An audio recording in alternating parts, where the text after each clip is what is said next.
Hey, lately, I've been calling the anti-Israel, pro-Hamas chaos as hate-fueled madness. And I noticed that I don't get many responses to that or views on those videos, as if somehow that turns people off to want to hear what I want to say. And so I decided to explain why I call it hate-fueled madness. Okay.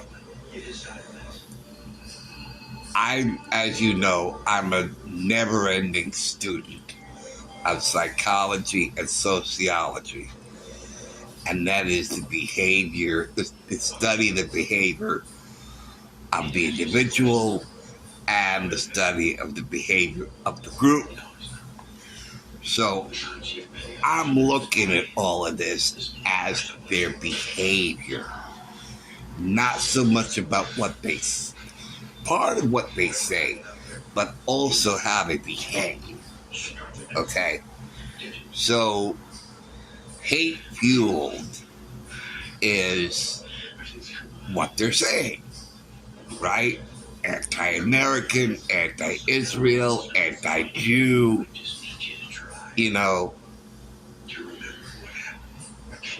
and then there's the behavior.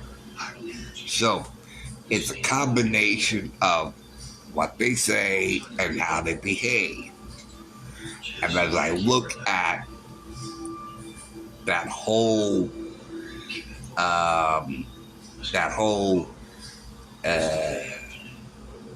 combination of words and actions. Okay, so the words is the hate fueled. Okay, no love, no respect, especially no respect to life, because they want to kill Jews, they want to murder, and one of the 10 Commandments is thou shalt not murder. And in the Jewish tradition, it said that if you take the life of a single human being,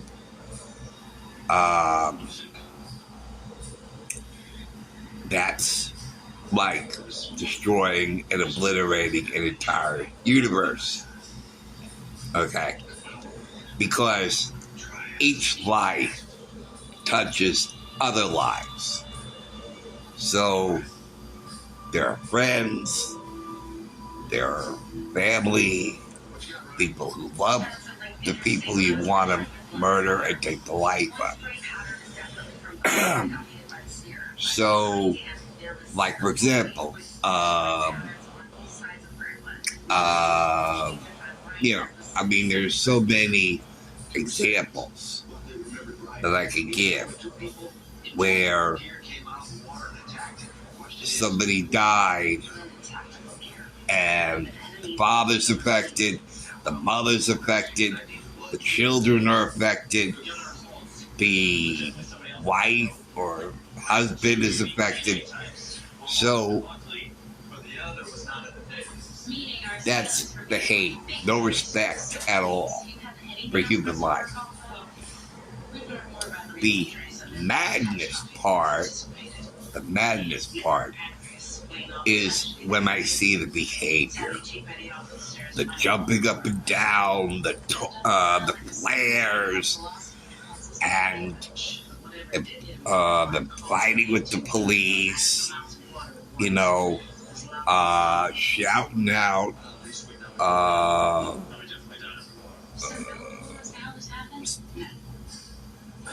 spewing out hateful messages. Well, it's disrespecting when you shout down somebody else. That's behavior. That's a bully. That's intimidation. Okay? So you're not respecting, not only you're not respecting the person who's speaking, you're not listening. You're not listening to the extent of understanding. So you block out what they're saying. You're not listening to what they're saying. You don't listen, you don't learn. So there's ignorance involved as well. Okay?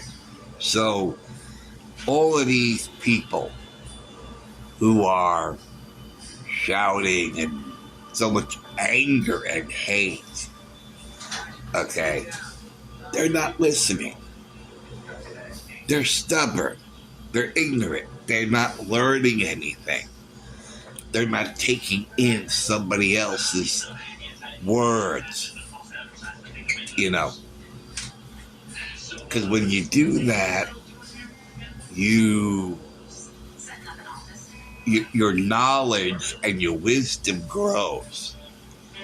So when you block all that out, you never learn anything new that will round you out and make you wiser. So they're making sure they never become wise by blocking out. So when House Speaker Johnson was speaking, and he was making a whole lot of sense. It was straight. It was on the point. It was sanity.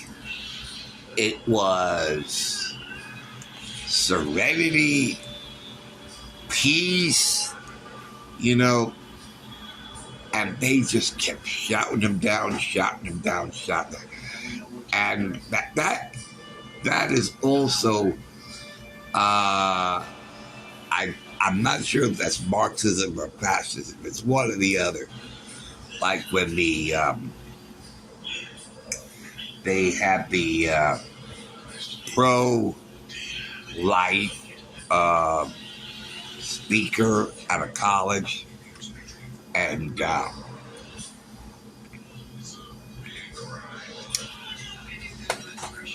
good percentage of the people there were shouting down and yelling over them over and over and over again, so they don't listen, they don't hear, you know. So my question is, what are you doing there? Obviously, you're not going to learn anything by shouting them down. So what are you doing there? It makes absolutely no sense, you know. But that's the fascism. That's the Marxism, you know.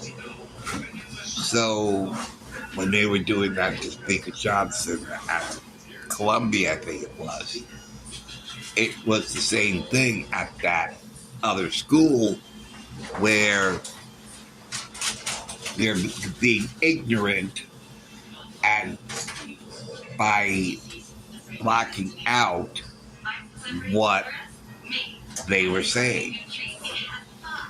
And I thought college is a place where you learn and grow by hearing different points of view and debate. You know, obviously that's changed, which I think is very, very sad. Because when I went to the University of Bridgeport, I learned an awful lot. And that's the whole point of college, to learn a trade, learn a job, learn, you know, what you're there for your career. That's what you're there for. So, but the people who are doing this are not actually students there. They're planted there by organizations. It's very organized. And I believe the cost of busing them in, because I saw a shot of a bus. Okay, so they're shipping these people in on a bus from other places, and I think so. Now I'm thinking. So now I'm changing my thinking on where the flags are coming from. So I now believe. See, I'm correcting myself. Okay. So I think now that I've learned some more, see, you keep it open mind, you listen, and you get to understand, and you learn, and you become more rounded off. So I now believe and understand that these people are not all of those people coming to the southern border, okay, unchecked and gotaways, because where are the flags coming from? You know, and these are all, I guess, Palestinian flags or Hamas flags or whatever they are. And there's tons of them. And they're huge on big poles. I mean, you know, where are they coming from? So I thought they were through the border. But now I don't think that way anymore after listening to more discussions and talks and other people, and they did the research and they shared that research to the viewers. So I learned that it's paid for through organizations and George Soros, because and the signs that they carry.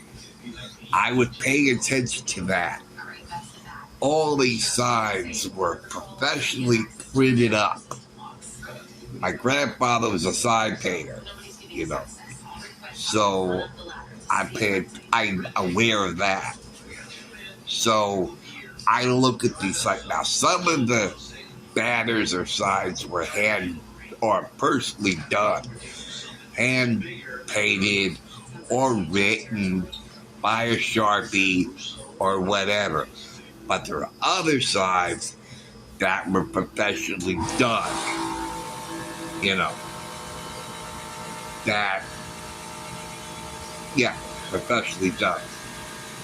And to order a lot of these, because they're going to so many colleges and there's so many people that will be holding them, okay,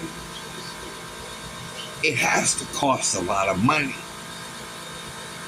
I know that when I went to a sign place and I wanted to make these little tags for a bookcase, they gave me a price, and it's a pretty good, substantial price, you know. So sign painting, and my grandfather being a sign painter, so, you know, that's how he made his money. So this is professional. Should be professional, it's professionally done, and expensive. And these are very professionally done signs. So you know by that it's all organized and, you know. So they're being paid. And they're being paid a lot of money. That's why they're not leaving, because if they leave, they might get a cut in salary. Can you imagine being paid to wreak havoc? But if they're given a lot of moolah, a lot of money, you know, I can see why they'd be fighting, and the police are trying to get rid of them and say, no, I was paid to stand here. That's what, because when you're in a job, you do what the boss tells you to do. And in this case, the boss told you to go to this campus and you stay there. And I'll give you $200, $300, $400, $1,000, whatever I'm paying you. You're my employee. And as my employee, you are supposed to go to these colleges. So that's what I now understand. And the flags they probably paid for. They ordered them. They said, we would like 2,000 Palestinian flags and the poles to put them on. You know, we're going to buy some flares, so you have flares to use. And how many flares do you want, sir? One about 1,000 flares, because we're going to all these universities, you know. And how many flags in the United States, and how many torches you're going to use, you know. So let's see. Okay, I'm tallying up your order, sir. That comes to about $3,000. Okay, here's my credit card, and you ship all the stuff out. Is it okay? You people, you go to this college, you go to that college. Here are flags, here are banners, here's some flares. Okay, I pay you good money, so you make me proud, and you go out there and you wreak havoc, because you know that's what it is. All right. So anyway, but whether it's organized or not, whether they're paid or not, they are disrupting a lot.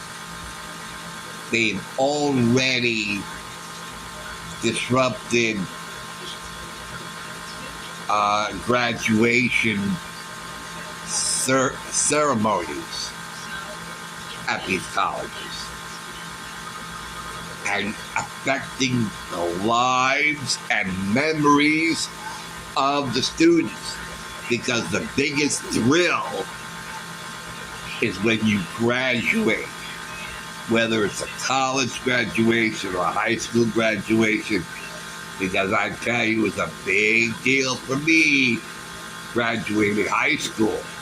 And I was willing to sacrifice lunch period to get all the credits in so I would graduate with my class. That's how important graduation is. And when these idiots take that away from all these students, that's a memory they will live with the rest of their lives. How their graduation was stolen from them by these people. So, whether it's organized or not, I look at the behavior. And the behavior is madness. The rhetoric and what they say is hate-fueled, and the behavior is madness. You're looking at crazy people. Okay. So, I just wanted to elaborate on what I call hate-fueled madness. And I hope that will,